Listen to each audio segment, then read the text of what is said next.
오늘 말씀은 풍성한 은혜라고 하는 제목으로 우리 말씀 나누겠습니다. 여러분, 우리는 흔히 예수님을 우리의 선한 목자다, 그리고 우리는 주님이 이끄시는 양이다 라고 말을 합니다. 그러나 우리가 어찌하여 주님의 양이라고 하는지 그것에 대해서는 우리가 잘 알지 못하는 것 같습니다. 우리 옆에 앉으신 분에게 이렇게 한번 인사해 볼까요? 당신은 주님의 양이십니다.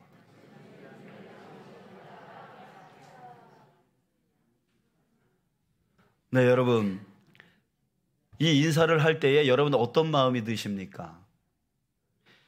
혹 인사를 나눌 때에 마음으로 거부감이 드시지는 않으세요? 왜냐하면 이 사람은 양 같지도 않은데, 이런 마음 때문에 혹시 그렇게 인사하는 것이 거부감이 들지 않냐라고 하는 거예요. 여러분, 우리는 어떤 사람을 양 같다라고 했을 때 착하다라고 하는 말로 받아들입니다. 그러나 예수님이 양이라고 표현했을 때는 그런 의미가 아닙니다. 여러분, 예수님이 말씀하고 또 성경이 말하고 있는 그 양이 뜻하는 것을 우리가 알아야 되는데요, 여러분, 양이란 말은 약하다라고 하는 뜻입니다. 양은 정말 약한 짐승이잖아요. 양에게는 날카로운 이빨도 없고 발톱도 없고 흔해 빠진 그 뿔도 없습니다. 빨리 달릴 수도 없어서 들짐승에게 쉽게 잡혀 먹히고 맙니다. 또 양은 미련하다는 뜻입니다. 양은 시력도 좋지 않고요, 냄새도 잘 맡지 못해서 쉽게 구렁텅이에 빠집니다. 가다가 절벽이 있으면 절벽에 떨어지기도 합니다. 자기 앞가름을 하지 못하는 짐승이 바로 양입니다. 우리 소나 닭, 개는 주인 없이도 얼마든지 살아갑니다. 그러나 양은 전혀 그렇지 못해요. 또 양은 고집불통입니다. 변화를 아주 싫어합니다. 그대로 내버려 두면 도랑이 생길 정도로 똑같은 길만 왔다 갔다 합니다. 그리고 한번 먹기 시작하면 그 언덕에서만 계속 풀을 뜯어 먹어서 그곳을 완전히 못 쓰게 만들어 버려요. 양은 지독하게 움직이기를 싫어합니다. 한 자리에서 먹고 싸고 눕습니다. 그러니 어떻게 돼요? 병에 걸리기가 쉽습니다. 이사야는 이사야서 53장 6절에서 죄악 속에 사는 우리를 양에다가 비유했습니다. 우리는 다 양 같아서 그릇 행하여 각기 제 길로 갔거늘. 자, 그러니 당신은 정말 양 같으시군요 라고 하는 이 말은 무슨 뜻일까요? 좋은 말일까요? 나쁜 말일까요? 우리 한 번 더 해볼까요? 그러면은 이 사람이 나한테 욕하네? 이런 소리로 들릴 수도 있어요. 여러분, 당신은 정말 양 같군요 라고 하는 이 말이 당신은 정말 악하고 약하고 미련하고 고집불통이고 혼자 살 능력이 없으시군요 라고 하는 말과 같다는 얘기예요. 그러나 예수님께서 우리를 양이라고 하셨을 때에 우리를 욕하고 조롱하고 부끄럽게 하려고 이 말씀을 하신 게 아니에요. 우리가 약하고 미련하고 무능하기 때문에 무엇이 필요하죠? 뭐가 필요해요? 약하고 미련하고 무능하기 때문에 뭐가 필요해요? 지켜줄 사람이 필요한 거예요. 목자가 필요한 거예요. 반드시 목자를 필요로 하는 존재, 그런 뜻으로 예수님이 말씀하신 거예요. 예수님을 믿는다는 것은 무엇입니까? 양이 목자 없이 살지 못하듯이 나는 예수님 없으면 죽는다 라고 하는 그런 자세로 살아가는 사람이 바로 예수님을 믿는 사람이에요. 아마 여러분 중에 여러분 자신이나 또 여러분들의 자녀들이 아주 유능하고 강하고 잘난 사람이 되어야 한다고 생각하시는 분들이 있어요.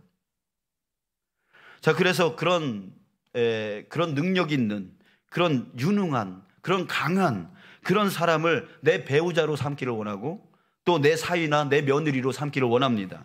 또 회사를 이루어 나가시는 분들은 그런 직원들을 뽑기를 원하시죠. 자, 그러나 하나님은 달라요. 하나님은 우리에게 이렇게 말씀하십니다. 나는 너희가 양임을 알면 된다. 이렇게 말씀하시는 분이에요. 양은 착하지도 똑똑하지도 않습니다. 강하지도 않지만 단 하나 특징, 좋은 특징 하나가 있다는 거예요. 그 뭐냐면 목자만 죽으라고 따라간다는 거예요. 그렇게 예수님을 붙잡고 믿고 따라가라는 거예요. 이것이 바로 하나님의 마음입니다. 신명기 7장 7절에서 하나님은 이스라엘 백성을 택하신 이유에 대해서 말씀하고 계세요. 여호와께서 너희를 기뻐하시고 너희를 택하심은 그 이유는 너희가 다른 민족보다 수요가 많기 때문이 아니다. 너희는 오히려 모든 민족 중에 가장 적으니라. 하나님은 왜 이렇게 약하고 적은 민족인 이 이스라엘 백성들을 택하셨을까요? 그 이유는 바로 양의 그 한 가지 특징 때문이라는 거예요. 바로 약하기 때문에 목자를 절대적으로 의지한다는 거예요. 하나님은 그렇게 오직 주님만 의지할 백성을 택하신 거예요.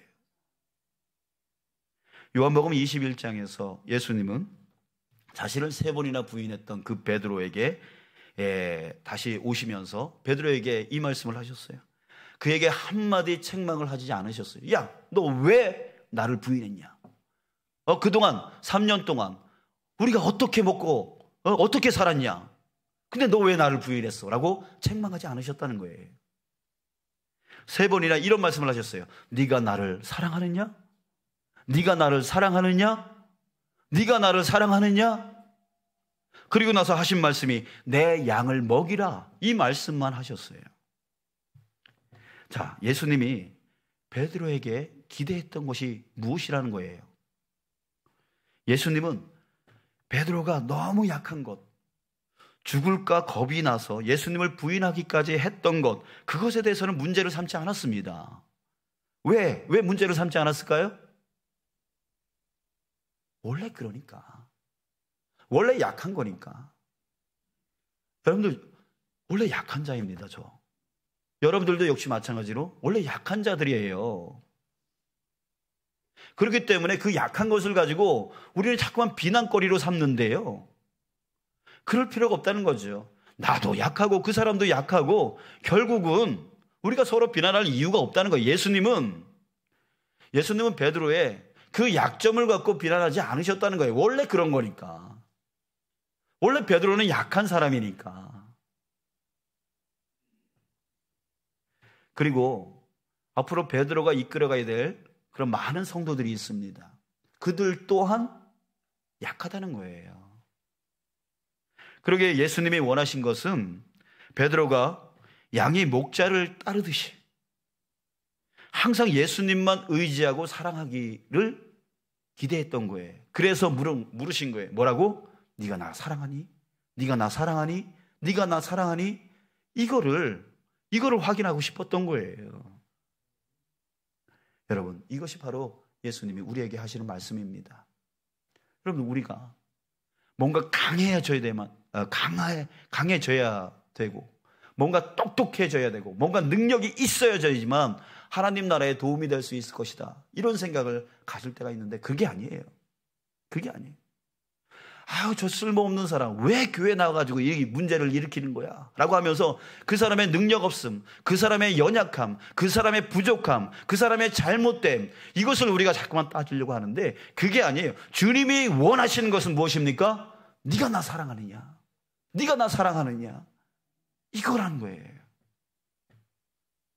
네가 나를 목자로서 나를 따라올 수 있겠느냐?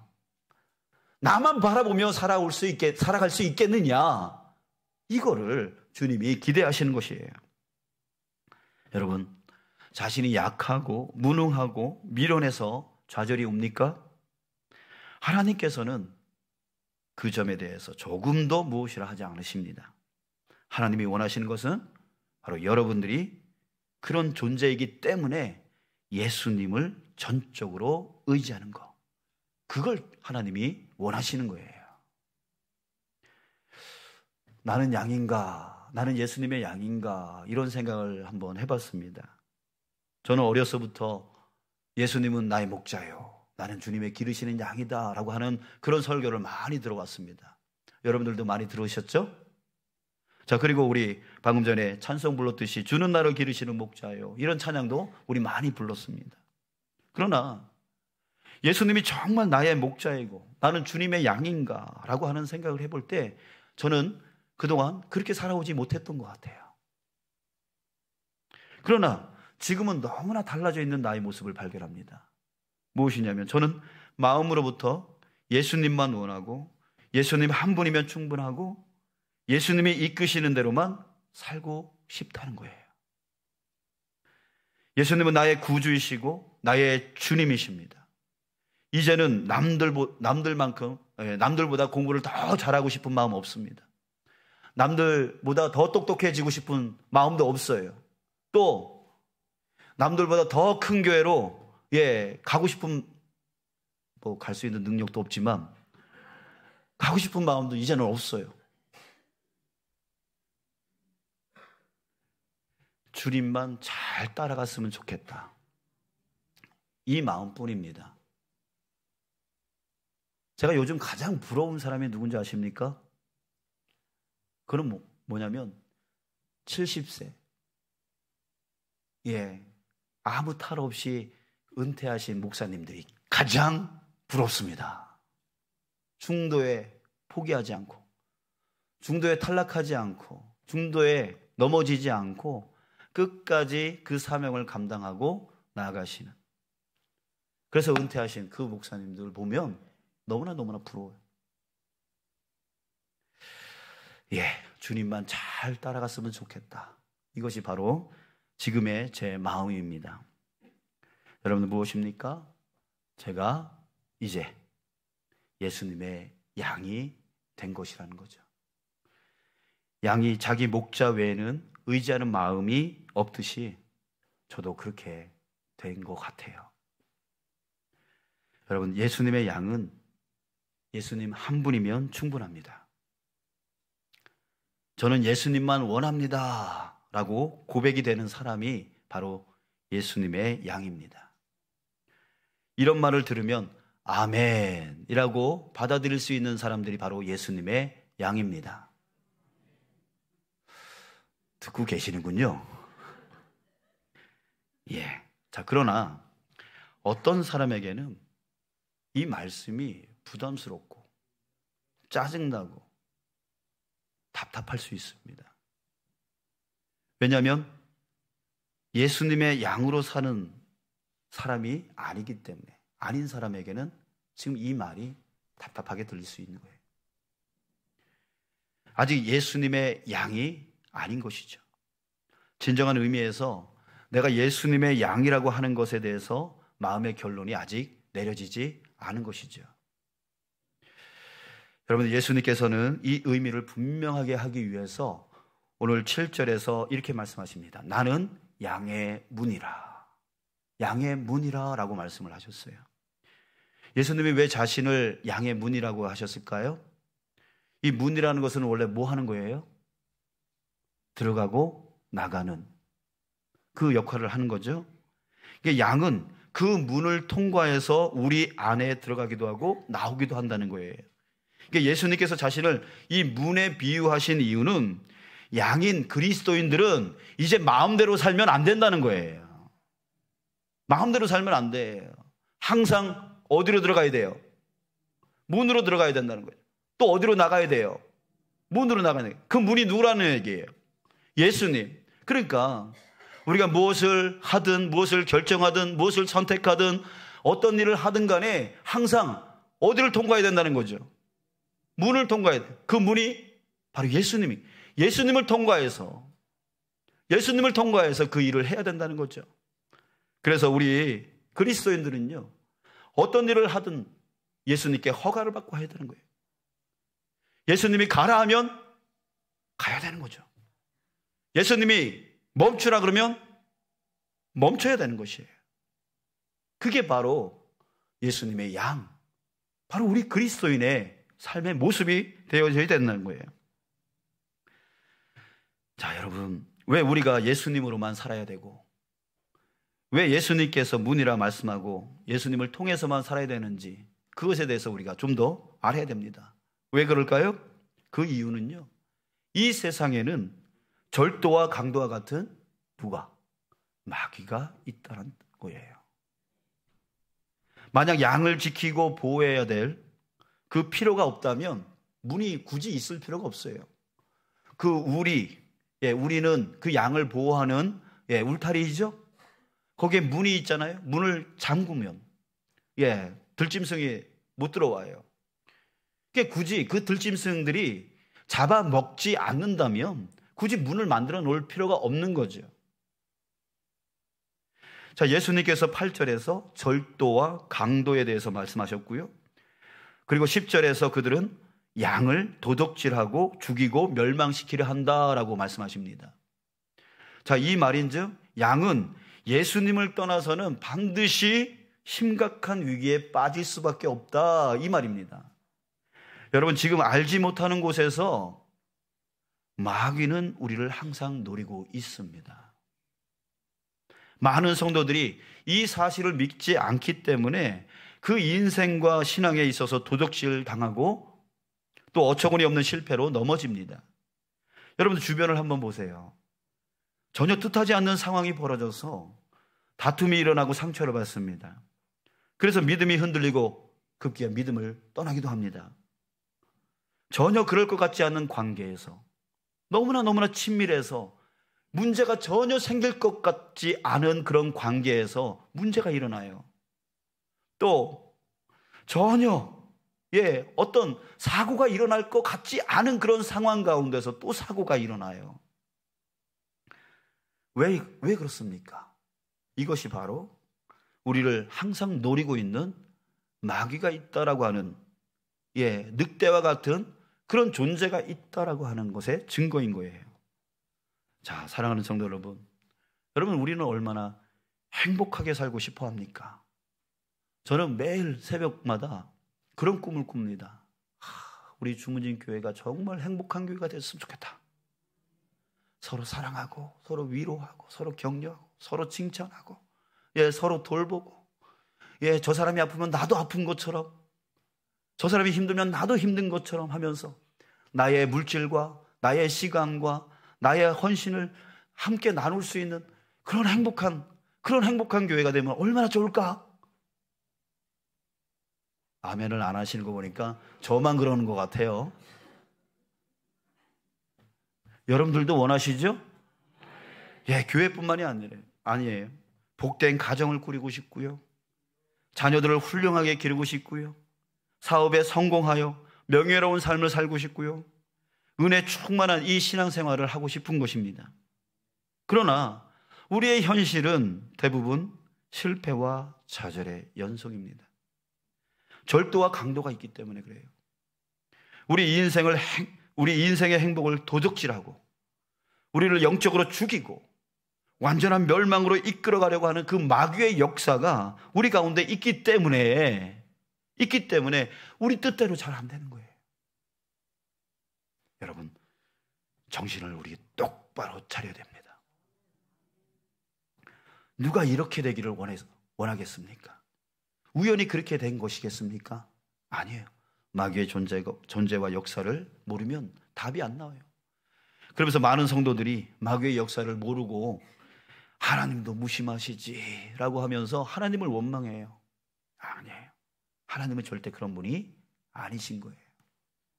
자, 여러분, 우리는 나중에 하나님 앞에 설 때 돈 많이 번 거, 명예를 얻은 것, 한 번밖에 없는 인생을 도적맞고 강도 맞은 것임을 깨닫게 될지 모릅니다. 만약에 세상에서는 성공했다, 또 명예롭다 하더라도 그것 때문에 그것에 정신 팔려서 영생의 복음을 받아들이지 못한다면, 그래서 결국 천국에 들어가지 못한다면 그것은 그에게 절도요 강도일 수밖에 없는 거예요. 부모를 잃은 어느 오누이가 살고 있었습니다. 억짝같이 돈을 벌려고 애썼습니다. 그런데 어느 날 쌀 배달을 하다가 교통사고로 오빠가 그 자리에서 죽었습니다. 빈소에서 그 여동생이 돈을 쥐어 뜯으면서 이렇게 말합니다. 이놈의 돈 때문에, 이놈의 돈 때문에. 죽음 앞에 서고 보니까 그 돈이 어떻게, 뭘로 보이는 거예요? 자기 인생을 망쳐버린 강도, 자기 오빠를 훔쳐간 절도로 보여지는 거죠. 그제서야 깨닫게 되어지는 거예요. 예수님께서 9절에서 문으로 들어가고 나오는 자가 얻는 두 가지 복을 말씀해 주셨습니다. 하나는 구원을 얻는 복, 또 하나는 꼴을 얻는 복이라고 했어요. 내가 문이니 누구든지 나로 말미암아 들어가면 구원을 얻고 또는 들어가며 나오며 꼴을 얻으리라. 예수님께서 문인 것을 깨닫는 가장 결정적인 순간은 바로 천국에 들어갈 때일 것입니다. 어떤 사람이라도 죄가 있는 사람은 어떻게 돼요? 천국에 들어가지 못합니다. 그러나 누구라도, 어떤 누구라도 예수님을 통하여서는 다 들어갈 수가 있습니다. 예수님이 바로 속죄의 주님이시기 때문에 그래요. 그러나 명심해야 될 것이 있습니다. 이 세상에서는 자기 마음대로 살던 자가 천국에 들어갈 때만 예수님을 문으로 삼는다? 그럼 들어갈 수 있을까요? 없는 거예요.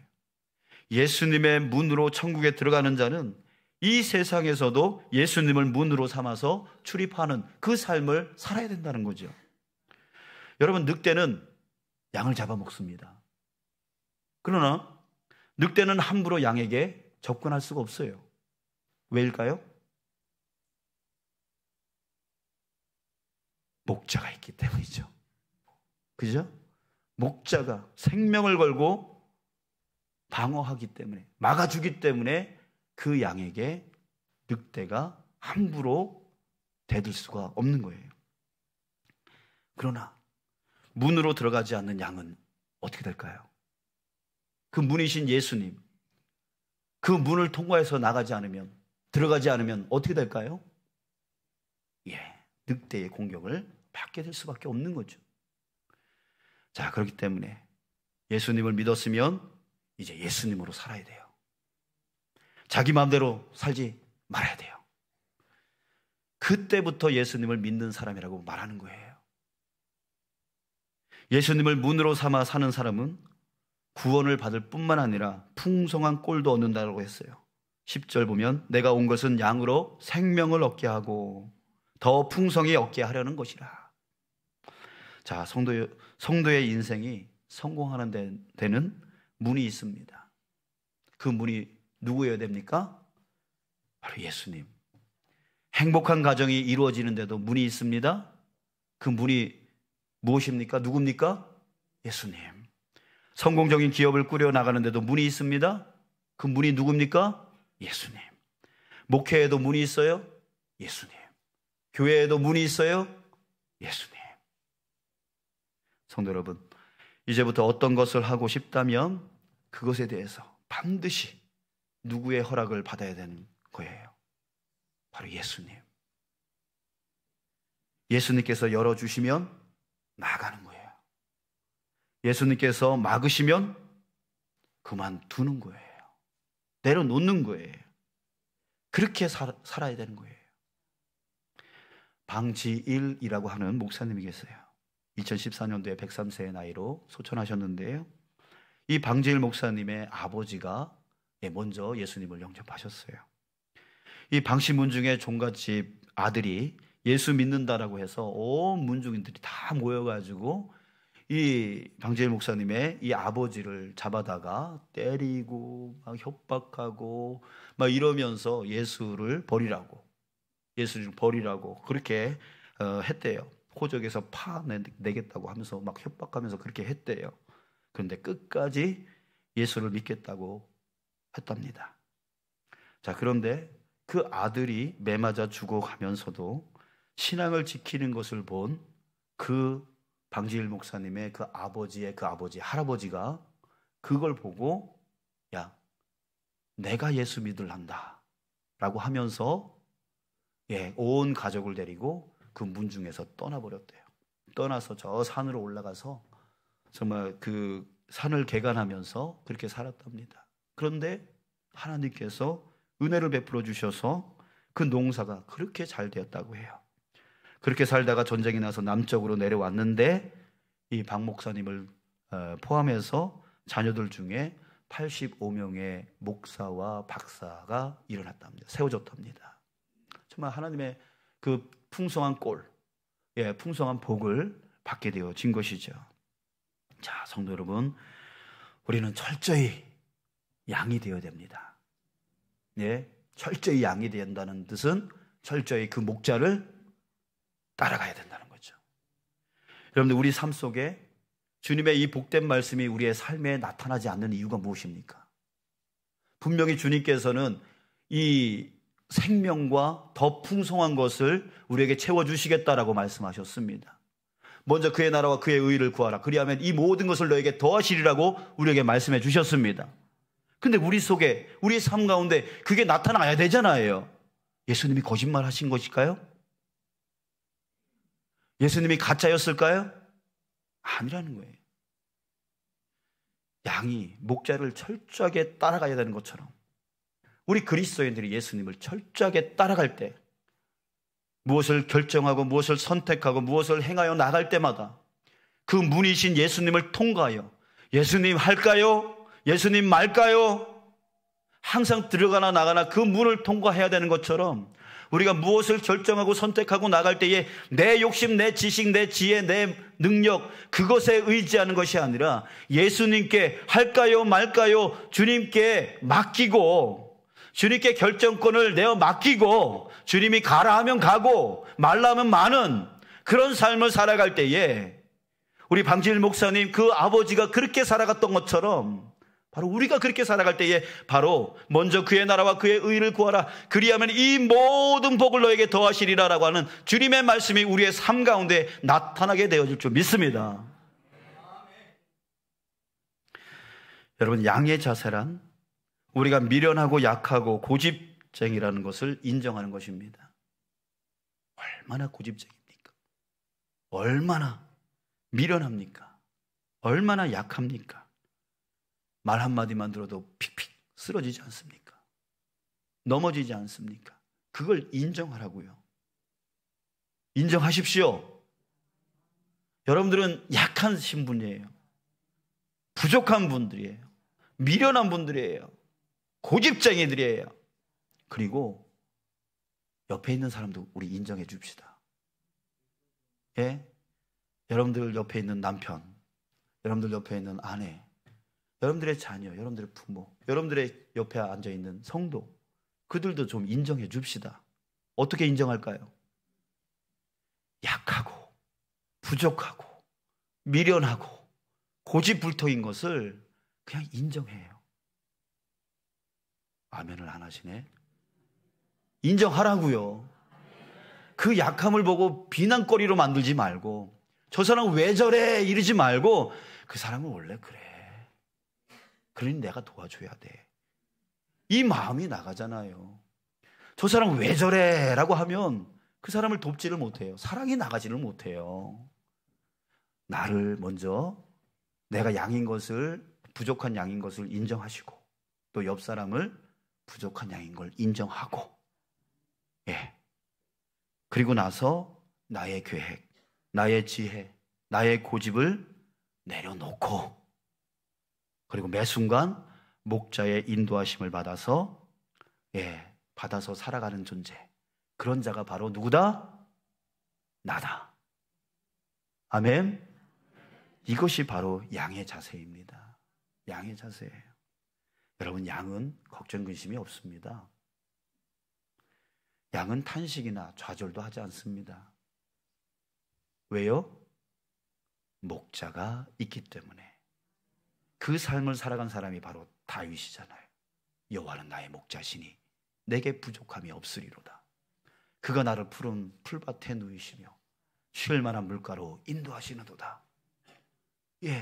나의 영혼을 소생시켜 주시고, 사망의 음침한 골짜기를 다닐지라도 해를 두려워하지 않게 해주시고, 주님의 그 지팡이와 막대기로 나를 안위해 주시고, 원수 앞에서 내게 잔치상을 차려주시고, 기름을 내 머리에 부어주셔서 나로 충만케 해주시고, 그러니 마지막에 뭐라고 고백합니까? 내가 여호와의 집에 영원히 살리로다. 이렇게 고백으로 맞춰지지 않습니까? 자, 여러분, 우리도 그렇게 살아가는 자 되어지길 축복합니다.